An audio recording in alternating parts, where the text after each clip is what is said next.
Hi friends, ഇന്ന് നമ്മൾ discuss ചെയ്യാൻ പോകുന്നത് 5ാം ക്ലാസ്സിലെ ബേസിക് സയൻസിലെ 4ാമത്തെ ചാപ്റ്ററാണ്. അതായത് ലൈഫ് വിത്തിൻ ദ സീഡ്, വിത്തിനുള്ളിലെ ജീവൻ. ഈ ചാപ്റ്ററിലെ ലെറ്റേഴ്സ് അസസിലെ ക്വസ്റ്റ്യൻസ് ആണ് ഡിസ്കസ് ചെയ്യാൻ പോകുന്നത്. വിലയിരുത്താം എന്ന് വരുന്ന ആ ഭാഗത്തുള്ള ക്വസ്റ്റ്യൻസ് ആണ് ഇന്ന് ഡിസ്കസ് ചെയ്യാൻ പോകുന്നത്. ഇത് മലയാളം മീഡിയത്തിലും ഇംഗ്ലീഷ് മീഡിയത്തിലുമുള്ള കുട്ടികൾക്ക് പ്രയോജനപ്പെടുന്നതാണ്. നോട്ട്സ് മലയാളത്തിലും ഇംഗ്ലീഷിലും ഉണ്ട്. അപ്പോൾ നമുക്ക് ഒന്നാമത്തെ ക്വസ്റ്റ്യനിലോട്ട് പോകാം. You might have seen ficus seedlings sprouting from some buildings. How could have the ficus seed reached there? ചില കെട്ടിടങ്ങളുടെ മുകളിൽ ആലിൻ തൈകൾ മുളച്ചു വരുന്നത് കണ്ടിട്ടുണ്ടാവുമല്ലോ. ആലിന്റെ വിത്ത് എങ്ങനെയായിരിക്കും അവിടെ എത്തിയിട്ടുണ്ടാവുക? എങ്ങനെയാണെന്ന് നമുക്ക് നോക്കാം. പക്ഷികൾ ആൽമരത്തിന്റെ ഫലങ്ങൾ കഴിക്കുമ്പോൾ അതിന്റെ വിത്തുകളും അവ കഴിക്കാൻ ഇടവരുന്നു. ഇങ്ങനെ കഴിക്കുന്ന വിത്തുകൾ പക്ഷികളുടെ വിസർജ്യത്തിൽ കൂടി പുറത്തു വരികയും അവ വീഴുന്ന സ്ഥലങ്ങളിൽ മുളയ്ക്കുകയും ചെയ്യുന്നു. ഇങ്ങനെയാണ് ചില കെട്ടിടങ്ങളുടെ മുകളിലൊക്കെ ആലിൻ തൈകൾ മുളച്ചു വരുന്നത് നമ്മൾ കാണുന്നത്. While the birds eat the fruit of the ficus tree, they may also eat the seeds. The seeds thus eaten come out the birds' droppings and germinate where they fall. ഇപ്പോൾ മനസ്സിലായോ നിങ്ങൾക്കിത്? ഇനി രണ്ടാമത്തെ ക്വസ്റ്റ്യൻ ഇതാണ്. Ramesh said that the seed of lady's finger, if sown too deep, will not sprout.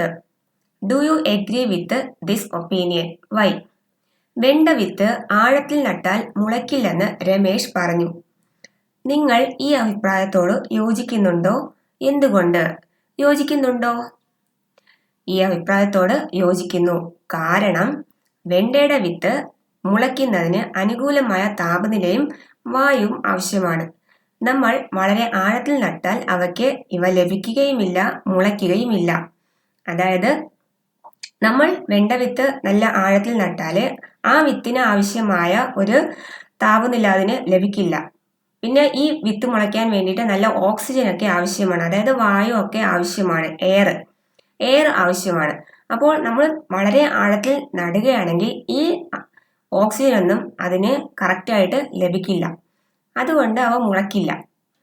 Yes, I agree with this opinion because the seed of ladies finger needs favorable temperature and air to sprout. If we sown too deep, they will not get these factors and so they will not sprout. അപ്പോൾ ഇനി നമുക്ക് രണ്ടാമത്തെ ക്വസ്റ്റ്യനിലോട്ട് പോകാം. Find out whether the given statements are true or false. താഴെ പറയുന്ന പ്രസ്താവനകൾ ശരിയോ തെറ്റോ എന്ന് കണ്ടെത്തുക. ഒന്നാമത്തെ സ്റ്റേറ്റ്മെന്റ് ഇതാണ്. Plants without seeds also propagate. വിത്തില്ലാത്ത സസ്യങ്ങളിലും വംശവർദ്ധനവ് നടക്കുന്നു. ശരിയാണോ? ശരിയാണ്. നമ്മള് വിത്തില്ലാത്ത സസ്യങ്ങളും എന്ത് ചെയ്യുന്നുണ്ട്? പുതിയ സസ്യങ്ങൾ ഉണ്ടാവുന്നുണ്ട്. വിത്തില്ലാത്ത സസ്യങ്ങളിലും പുതിയ സസ്യങ്ങൾ ഉണ്ടാവുന്നുണ്ട്. ശരിയല്ലേ? അതായത് അതിന്റെ നമ്മൾ പഠിച്ചിട്ടുണ്ട് വെജിറ്റേറ്റീവ് പ്രൊപ്പഗേഷൻ, കായിക പ്രജനനം. അതായത് ആ ഒരു ചെടിയുടെ വേരിൽ നിന്നോ തണ്ടിൽ നിന്നോ ഒക്കെ പുതിയ തൈകൾ നമുക്ക് ഉണ്ടാക്കിയെടുക്കാൻ പറ്റും, ഇല്ലേ? അതായത് പുതിയ ചെടികൾ ഉണ്ടാവുന്നുണ്ട്. അപ്പോൾ ഇതിൽ നിന്ന് നമുക്ക് മനസ്സിലാക്കിക്കൂടെ വിത്തില്ലാത്ത സസ്യങ്ങളിലും വംശവർദ്ധനവ്, അതായത് വിത്തില്ലാത്ത സസ്യങ്ങളിലും വംശവർദ്ധനവ് നടക്കുന്നു എന്ന് നമുക്ക് മനസ്സിലാക്കാൻ സാധിക്കും. ഇനി രണ്ടാമത്തത്, only seeds that reach the soil will sprout. മണ്ണിലെത്തുന്ന വിത്ത് മാത്രമേ മുളയ്ക്കൂ. ഇത് ശരിയാണോ? തെറ്റാണ്. ഇനി മൂന്നാമത്തത്, മാൻ ആൾസോ ഫെസിലിറ്റേറ്റ്സ് സീഡ് ഡിസ്പേഴ്സൽ. മനുഷ്യനും വിത്ത് വിതരണം നടത്തുന്നു. ശരിയല്ലേ ഇത്? ശരിയാണ്, മനുഷ്യനും വിത്ത് വിതരണം നടത്തുന്നുണ്ട്. ഇനി നാലാമത്തത്, when a seed germinates, the part of that comes out first is the root. വിത്ത് മുളയ്ക്കുമ്പോൾ ആദ്യം പുറത്തു വരുന്നത് വേരാണ്. ഇത് ശരിയാണോ? ഇത് തെറ്റാണ്. വിത്ത് മുളയ്ക്കുമ്പോൾ ആദ്യം പുറത്തു വരുന്നത് റാഡിക്കിൾ ആണ്, അതായത് ബീജമൂലമാണ്. ബീജമൂലം അതായത് റാഡിക്കിൾ, ഇതാണ് വിത്ത് മുളയ്ക്കുമ്പോൾ ആദ്യം ഫസ്റ്റ് പുറത്തു വരുന്നത്. ഇനി അഞ്ചാമത്തത്, seed dispersed through wind will have fleshy parts. കാറ്റ് വഴി വിതരണം ചെയ്യപ്പെടുന്ന വിത്തുകൾക്ക് മാംസള ഭാഗം ഉണ്ടായിരിക്കും. ശരിയാണോ ഇത്? ഇത് തെറ്റാണ്. കാറ്റ് വഴി വിതരണം ചെയ്യപ്പെടുന്ന വിത്തുകൾക്ക് മാംസള ഭാഗം അങ്ങനെ ഉണ്ടായിരിക്കില്ല. അത് നല്ല ലൈറ്റ് വെയിറ്റ് ആയിരിക്കും അല്ലേ, എന്ന് വെച്ചാൽ വെയിറ്റ് ഇല്ലാത്ത ടൈപ്പ് ആയിരിക്കും അങ്ങനെ കാറ്റ് വഴി വിതരണം ചെയ്യപ്പെടുന്ന വിത്തുകൾ. അപ്പോൾ ഈ സ്റ്റേറ്റ്മെന്റ് തെറ്റാണ്.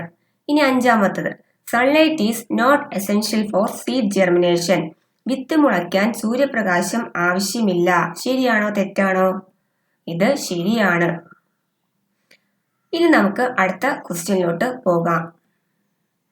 The agriculture club in Sunita school wishes to set up a vegetable garden. What suggestions can you give for a better yield? സുനിതയുടെ സ്കൂളിലെ കാർഷിക ക്ലബ്ബ് ഒരു പച്ചക്കറി തോട്ടം ഉണ്ടാക്കാൻ ആഗ്രഹിക്കുന്നു. മെച്ചപ്പെട്ട വിളവ് ലഭിക്കാൻ എന്തെല്ലാം നിർദ്ദേശങ്ങൾ നിങ്ങൾക്ക് നൽകാൻ കഴിയും? നോക്കിയാലോ ഒന്ന്. നല്ല ഫലഭൂഷ്ടിയുള്ള മണ്ണ് ആയിരിക്കണം. Soil should be fertile soil. Soil should be fertile എന്ന് മാത്രം മതി. അപ്പോൾ മണ്ണ് ഫലഭൂഷ്ടി ഉള്ളതായിരിക്കണം. Seed should be high quality. വിത്തുകൾ ഉയർന്ന നിലവാരം ഉള്ളതായിരിക്കണം. ഇനി അനുയോജ്യമായ കാലാവസ്ഥ ഉണ്ടായിരിക്കണം. there must be favorable climate. ശരിയായ ജലസേചനവും ശരിയായ വളപ്രയോഗവും നൽകണം. Proper irrigation and proper manuring should be given. കളനിയന്ത്രണവും കീടനിയന്ത്രണവും ശരിയായ രീതിയിൽ നടത്തണം. Weed control and pest control should be taken care of. ഇത്രയും നമുക്ക് എന്ത് ചെയ്യാൻ പറ്റും? നമുക്ക് നൽകാൻ കഴിയും. അതായത് ഇത്രയും നിർദ്ദേശങ്ങൾ നമുക്ക് നൽകാനായിട്ട് കഴിയും. ഇവിടെ ശ്രദ്ധിക്കേണ്ട ഒരു കാര്യം, ഫസ്റ്റത്തെ point soil should be fertile എന്ന് മാത്രം മതിയാവും. മണ്ണ് ഫലപുഷ്ടി ഉള്ളതായിരിക്കണം. അവിടെ ലാസ്റ്റ് കിടക്കുന്ന സോയില് കയറി വന്നതാണ്, സോറി. അപ്പോൾ അതൊന്ന് നോക്കിക്കോളാം. ഇനി നമുക്ക് അടുത്ത വീഡിയോയിൽ കാണാം. ഈ വീഡിയോ നിങ്ങൾ ആദ്യമായിട്ടാണ് കാണുന്നതെങ്കിൽ ചാനൽ സബ്സ്ക്രൈബ് ചെയ്യാൻ മറക്കണ്ട.